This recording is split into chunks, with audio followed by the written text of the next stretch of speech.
안녕하세요. 부모님들은 자녀의 거짓말에 어떻게 대처하십니까?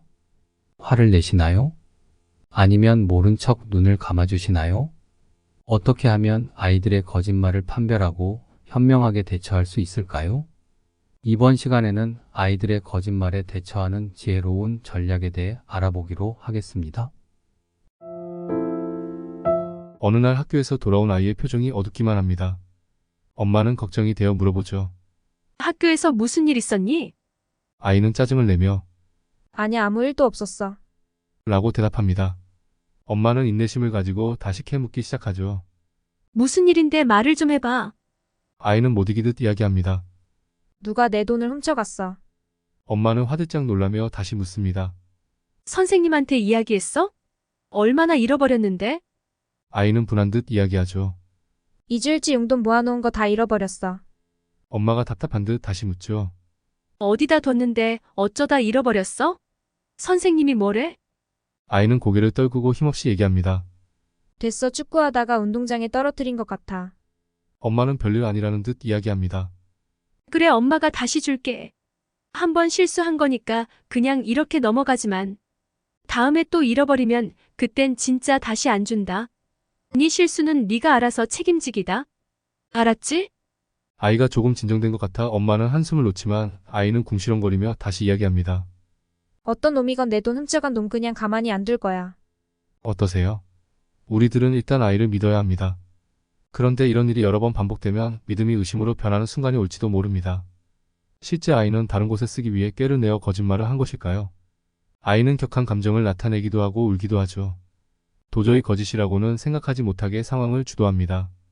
엄마는 그저 아이의 감정 변화에 따라 침착하게 대응하기도 하고 격하게 공감하기도 합니다. 또한 아이를 나무라는 경우도 있지요. 의외로 거짓말의 역사는 길기만 합니다. 역사가 기록된 이래 인간에게 주어진 특권처럼 거짓말이 사용되어 왔죠. 현재까지의 연구 결과를 살펴보면 남자는 주로 자기 자신에 대한 거짓말을 많이 한다고 합니다. 여자는 다른 사람을 보호하기 위해 거짓말을 하는 성향이 있다고 하고요. 기혼자는 10번에 한 번은 거짓말을 하고 미혼자는 30번에 한 번 정도 거짓말을 한다고 합니다. 인류는 수세기에 걸쳐 거짓말을 옹호해왔습니다. 거짓말은 문화의 일부이고 역사의 일부로 자리 잡아왔습니다. 단테나 셰익스피어를 생각해보세요. 그들은 천재적인 거짓말쟁이들입니다. 동물 중에서 인간만이 지능이 높아서 거짓말을 방어 기제로 사용합니다. 흥미로운 것은 전두엽이 클수록, 그러니까 지능이 높을수록 거짓말을 잘한다는 것입니다. 생명과학자나 심리학자들은 거짓말은 생명체처럼 진화한다고 말합니다. 5살짜리 아이들은 잘 보이기 위해 또는 관심을 끌기 위해 거짓말을 합니다. 9살짜리 아이는 무언가 숨기기 위해 거짓말을 시작한다고 하고요. 우리가 살고 있는 지금의 고도화된 사회는 편향된 매체나 경제적 이익을 위해 속임수 전염병에 감염되었다는 지적도 있습니다. 그러다 보니 미국에서는 거짓말 분석가라는 전문 직업이 있기도 합니다. 그들의 기법들을 여기서 잠깐 참조하면 자녀들의 거짓말에 대한 판별이 가능할지도 모릅니다. 원래부터 거짓말을 잘하는 아이는 없습니다. 자꾸 하다 보니 늘게 되는 것이죠. 그러다 보니 학교 생활이라는 사회적 활동을 하면서 하나의 생존 전략으로 거짓말을 익히게 됩니다. 부모님들이 보지 못하는 공간에서 나름의 훈련이 이루어지는 것입니다. 전문가들이 거짓말로 판단하는 대화는 몇 가지 기준이 있습니다. 일단 장황하게 이야기를 늘려가면 거짓말일 가능성이 높다고 판단합니다. 이를 추격되지 않은 부정이라고 부릅니다. 자신을 거짓말이라는 현상에서 멀어지게 만들어 보이려는 노력들입니다. 같은 말을 반복하거나 진실이라고 지나치게 강조하거나 세부사항을 말하며 감정을 개입시키면 의도적인 거짓말일 확률이 높다는 것입니다. 가장 쉬운 판별법은 평소에 쓰지 않는 단어들을 갑자기 활용한다든지 구어체보다는 문어체를 더 사용하면 거짓말일 확률이 대단히 높다는 것을 알 수 있다고 합니다. 여기서 중요한 것은 거짓말을 하는 사람들은 인지적으로 쉽게 피곤해지기 때문에 강조하며 장황하게 이야기를 꺼내놓고 빨리 마무리 지으려 한다는 점입니다. 거짓말을 어느 정도 하고 나면 그 상황에서 벗어나기 위해 다른 주제로 이야기를 돌리거나 더 강한 주제로 앞의 거짓말로부터 멀어지려고 시도합니다. 학자들은 그래서 진실을 말하려는 사람은 협력적이라고 분석합니다. 진실을 말하기 위해 더 적극적이 되고 진실을 호소하는 시간이 거짓말보다 훨씬 길다는 것이지요. 아이가 말하면서 자꾸 발끝이나 시선을 탈출구나 다른 방향으로 향한다거나 대화하는 두 사람 사이에 무언가 물건을 두어 방어벽으로 이용한다고 하면 거짓말일 가능성이 있다고 합니다. 그러나 정작 거짓말이 잘 훈련된 사람, 즉 거짓말에 대한 성공 경험이 축적된 사람들은 이러한 분석의 기준을 역이용합니다. 특히 제스처 같은 신체 언어에서 그런 시도를 간파할 수 있는데요.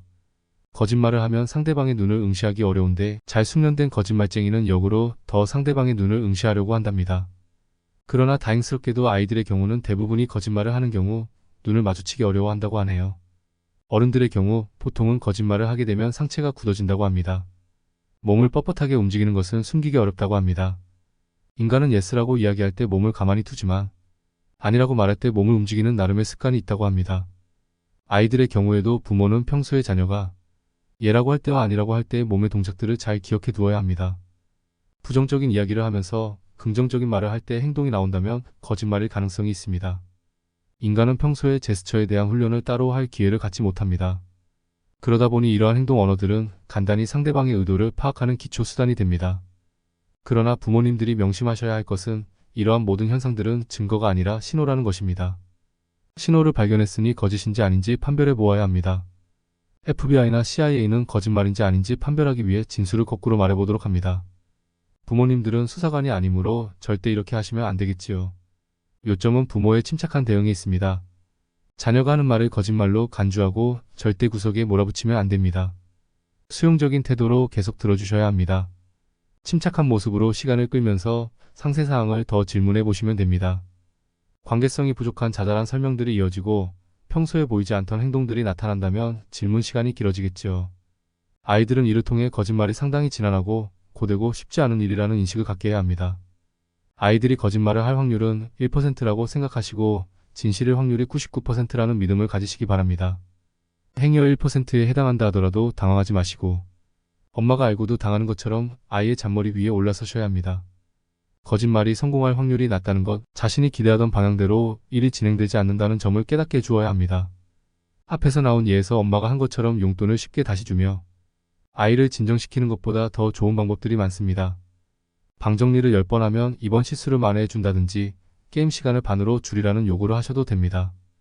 거짓말이 성공하기까지 책임이 필요하고 합당한 대가를 치루어야 한다는 인과관계를 가르치셔야 합니다. 아이들은 부모들이 그래왔던 것처럼 선의의 거짓말이나 자기 보호를 위해 거짓말을 해야 할지 모릅니다. 아이들의 경우는 거짓말을 두려워하기보다는 싫어하도록 만드는 게 요령입니다. 아이들이 거짓말을 통해 스트레스를 받게 되면 일찍부터 교감신경의 부조화를 겪게 되고 성인이 되었을 때 쉽게 정서적 안정을 얻기 힘들게 됩니다. 성격이론에 따르면 이러한 교감신경의 부조화는 일상의 작은 즐거움과 행복함을 느끼는데 장애가 된다고 합니다. 아이들이 작은 일에도 행복함을 쉽게 느끼고 살 수 있게 해주시려면 거짓말을 통해 가중되는 심리적 압박에서 벗어나게 해주셔야 합니다. 독일의 철학자 훔볼트는 언어적 유연성은 사고의 유연성의 기초가 된다고 이야기합니다. 여기서의 유연성은 자연스러움에 대한 이야기입니다. 부자연스러운 거짓말로 논리를 완성해가는 얕은 사고는 향후 더 많은 실수와 실패를 만들어낸다는 것입니다. 자신에 대한 신뢰를 바탕으로 불안이 아닌 확고한 신념으로 문제에 직면하는 아이가 정답을 만들어냅니다. 지금까지 거짓말을 주제로 이야기를 나누어 보았는데요. 제한된 시간인 만큼 앞으로 이어지는 영상을 통해 더 의미 있는 이야기를 나누기로 하겠습니다. 이번 이야기는 미국의 저명한 거짓말 분석가인 파멜라 마이어의 라이스파팅이라는 책을 참고한 것입니다. 감사합니다.